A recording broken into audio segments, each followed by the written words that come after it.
Namaste, Tashidele, Sasrika, Shalom Alaikum, and Assalamu Alaikum. By the way, happy 5th day of Hanukkah to my Jewish half of my family, my spiritual family. I think um, I think y'all know who I am by now.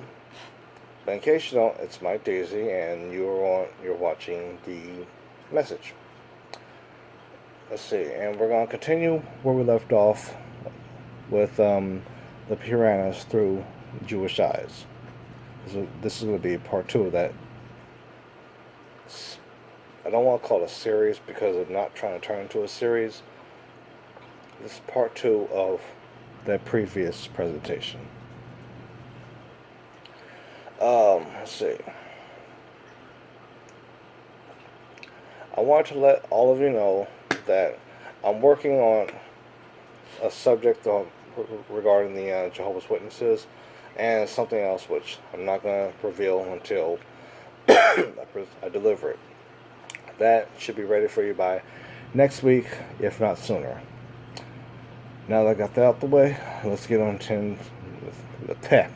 Let's get into the main reason that you are here today. So last we spoke, I mentioned how I have a problem with the way Brahma is described in the Vishnu Purana. Allow me to start there. Excuse me, yes, still drinking my favorite tea. We in the Vedic tradition understand that Brahma, Shiva, and Vishnu are originally the original Holy Trinity.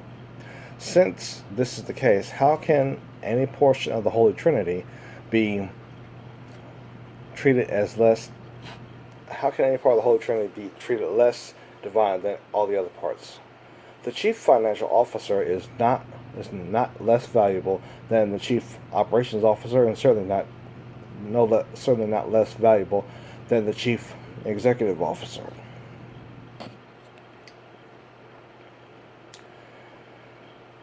Since this is the most logical way of looking at Brahma, who in this example will be the financial officer, Brahma is no less than Shiva, who's the operations officer, and certainly, yes, we'll look at Vishnu out. Excuse me. Shiva is no less than Brahma, but in this case, Shiva will be the operations officer. Yes, Vishnu outranks them as executive officer, but that does not mean Vishnu does not go to Shiva or to Brahma for help, i.e., to give orders to Brahma or Shiva to carry out for the benefit of humans.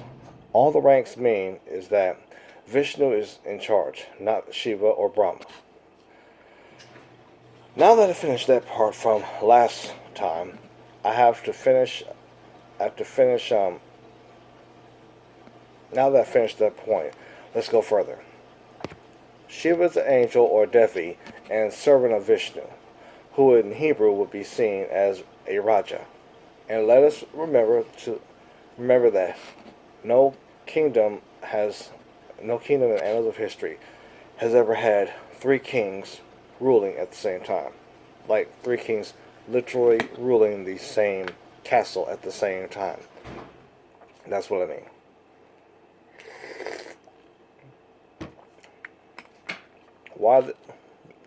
Why is the divine spirit that being Shiva displaying skin color issues? What I mean is, in the Shiva Purana, Parvati, Shiva's wife, desires to become light-skinned because she has an understanding that Shiva does not like dark-skinned women. Neither Parvati or Shiva should have issues with skin color when such an issue is best suited as a tool of a rakasa or a demon to put someone down. Recognizing that Parvati is a royalty, why is a pious princess saying dark skin is bad? Is not dark skin the color of the farmer of present time? the very farmer who supplies the Aryan or the pious palace, or those who live in the pious palace, with food? Why is the farmer looked down on? The farmer is an extension of mother, and certainly, I hope certainly, all of us are touching our palms to the foot of our mothers. That reminds me, Muslim family, can you guess where Muhammad got the inspiration for saying heaven lies at the foot of mother?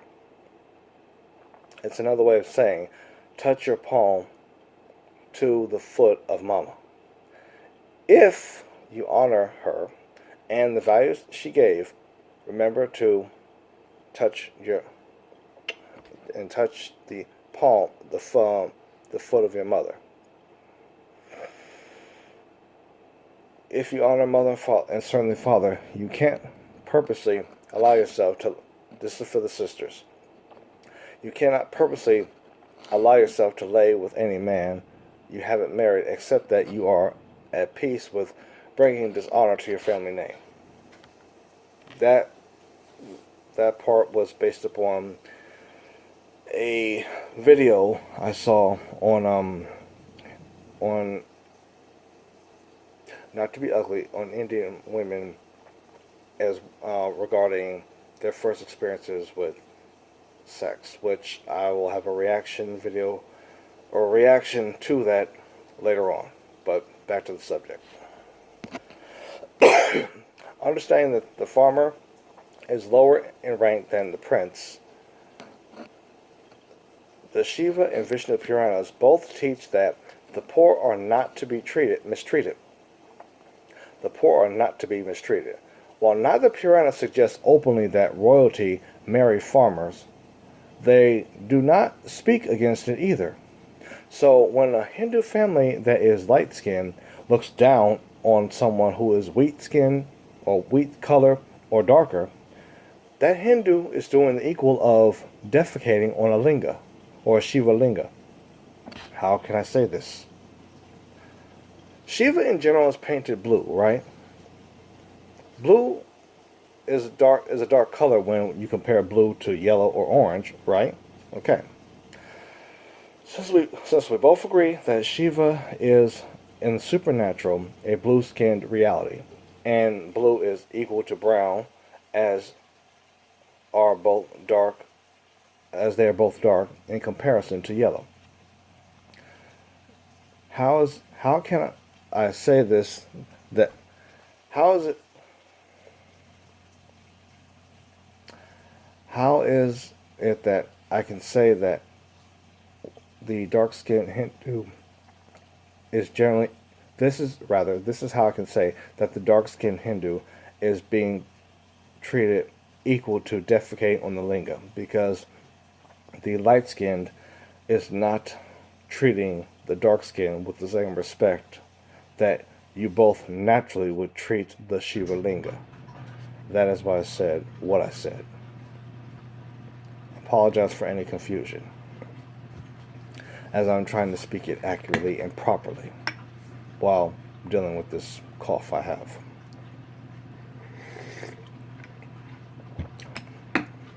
As I come to a close, I respect the caste system, but I only respect the caste system that is found in the Puranas as well as all 18 books of Mahabharata. I do not respect the caste system as practiced today, or what I see as the so-called caste system, because today's caste system that's practiced makes mockery of the Vedas, and the Vedas are expected to be seen as a sacred collection. A sacred collection that we all as Hindus take to be sacred and not to be tampered with or to be played with like a chew toy. Excuse me. Going off script. The reason I cited that, and I'm going to cite something else that I have not written down. The idea of of arranged marriage. While it's not mentioned in either Shiva Purana or Vishnu Purana, there is an understanding that the woman has a choice in her desire to marry. The Puranas do not bring up either of those Puranas, neither of those Puranas bring up this idea that someone pre-selects someone for the woman to marry. If the concept of arranged marriage does exist, it is not mentioned in either Shiva's Purana or Vishnu's Purana.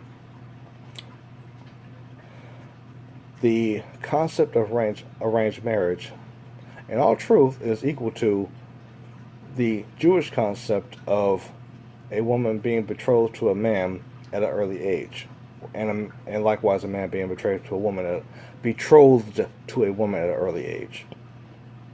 Just felt a need to address that. And I think I've said all I need to say for the time being.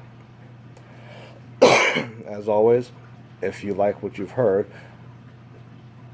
both click the button to like what you've heard, and if you have not already, do subscribe to the channel if you like this presentation, this show, or any of the other shows on the channel, as we're striving to get more shows to give you something else to look at besides myself, Mama Bear, and myself and myself and myself.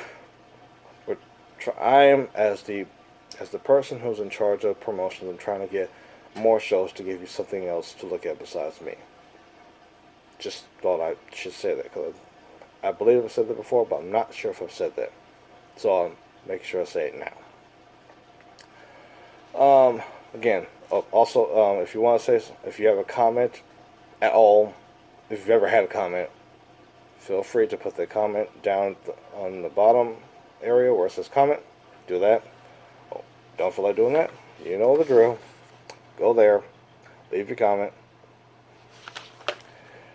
With that said, keep your hater rate on full blast.